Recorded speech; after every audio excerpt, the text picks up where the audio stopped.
1592년 인진요란 발발 당시부터 조선군의 고민은 백병전이었습니다. 원거리 전투 시에는 조선활로 어느 정도 효과를 볼 수 있었으나 근접 전투만 발발하면 왜군에게 맥없이 무너졌기 때문이었습니다. 왜군은 100여 년간의 내전으로 전투에 능숙했고 특히 검을 사용하는 왜군의 위력은 조선군이 두려움을 느낄 정도였습니다. 이순신 장군도 난중이 일기에서 왜군 소년병 하나를 조선수군 5명이 당해내지 못한다고 할 정도였습니다. 그만큼 조선군과 왜군의 백병전에서의 수준 차이는 컸습니다. 왜군은 기본적으로 검날만 80cm에 달하는 장검을 사용했으며 상대하는 조선군의 무기를 쳐내고 팔을 공격하는 검법을 주로 사용했습니다. 이는 움직임이 간결했기 때문에 체력 소모도 적어 많은 수의 조선군을 상대할 수 있었습니다. 그래서 조선군은 팔목이 날아가 사망하는 경우가 속출했습니다. 조선군에게 왜군 검병이 난입하면 그야말로 아수라장이 되었던 것이었습니다. 왜군 검병의 강력함은 임진왜란 때 조선으로 귀화한 항해들의 기록에서도 나타납니다. 조선에 항복한 항해들은 조선군의 검수를 보고 아이들의 칼싸움 놀이인가 하며 어이없어 했다고 합니다. 그리고 전쟁 후 항해를 북방에 배치시켜 여진족과의 전투에도 투입했는데 그때도 강력한 위력을 나타냈습니다. 이는 조선 조정도 두려워할 정도였습니다. 왜군 검병에 대한 두려움은 명나라군도 마찬가지였습니다. 그래서 그에 대한 대비책으로 척계광이 창안한 원앙진으로 왜군 맞춤 전술을 사용했습니다. 원앙진은 10여 명이 진을 이루어 두세 명, 적게는 한 명의 왜군 검병을 상대하는 진법입니다. 그 진법을 사용해야 왜군을 상대할 수 있었다고 합니다. 왜군의 검병에 맞서 조선군도 명나라의 원앙진을 도입합니다. 분명히 원앙진은 왜군을 상대하는 데에 효과적인 전법이었습니다. 하지만 원앙진은 한 축이 무너지면 진 자체도 와해되는 단점도 있습니다.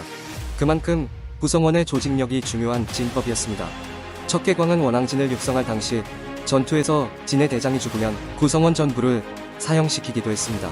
조선군도 원앙진을 구성하여 조직력을 다져야 했지만 전시 상황에서 그만큼의 훈련을 병행하기에는 어려운 실정이었습니다.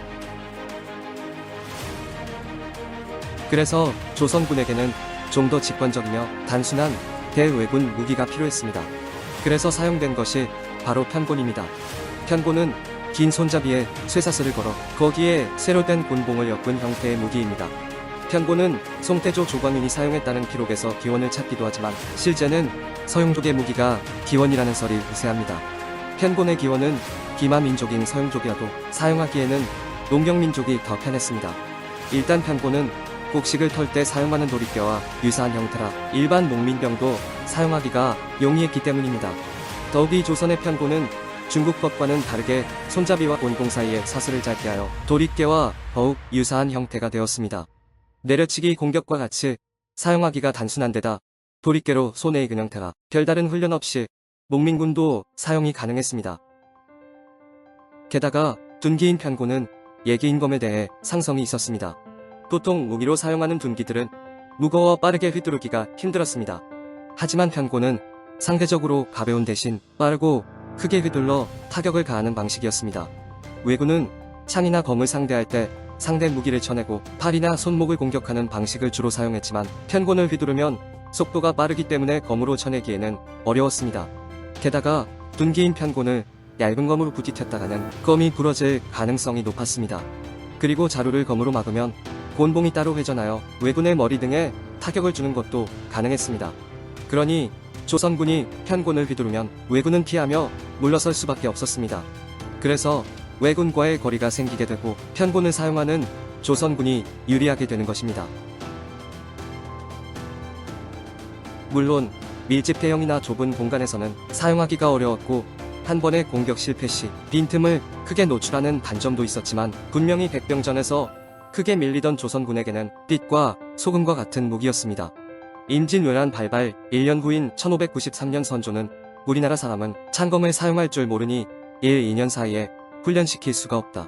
창군을 없애고 몽둥이를 가지고 싸우게 하는 것이 나을 것이다 라고 하니 영의정 유성룡이 중국 사람들이 쓰는 철회편이 매우 좋습니다 라고 했습니다. 그러면서 명해라고 하는 고향 사람이 자신의 아버지가 왜적에게 죽자 분발하여 왜적을 죽인 것이 400여 명에 달하는데 그는 항상 철회편을 사용했다고 합니다 라고 전했습니다. 놀라운 것은 명회라는 인물이 편곤으로 왜군 400여 명의 뚝배기를 깼다는 점입니다.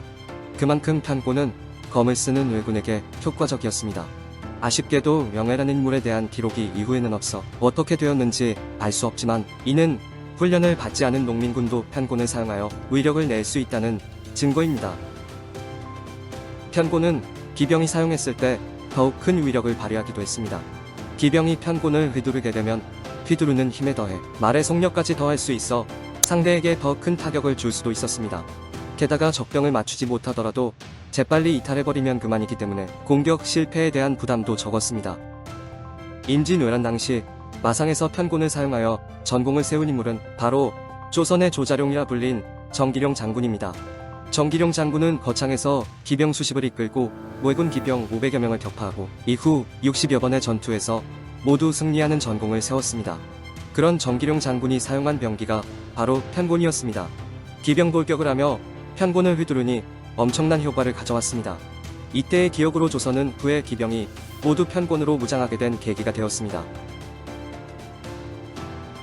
왜국은 검의 나라라고 할 정도로 검 제작 기술, 검법 등이 뛰어났습니다. 거기에 전국시대 100여 년을 겪은 실전 경험까지 있어 건국 후 200년간 별다른 전쟁이 없었던 조선군을 압도할 수 있었습니다. 게다가 조선군은 활에 집중했기 때문에 무사들이 패용하는 검이 짧아질 수밖에 없어 더욱더 밀릴 수밖에 없었습니다. 편곤은 이러한 조선군의 상황에 딱 들어맞는 무기였습니다. 그리고 검을 든 왜군에게는 저승사자와 같은 무기였습니다.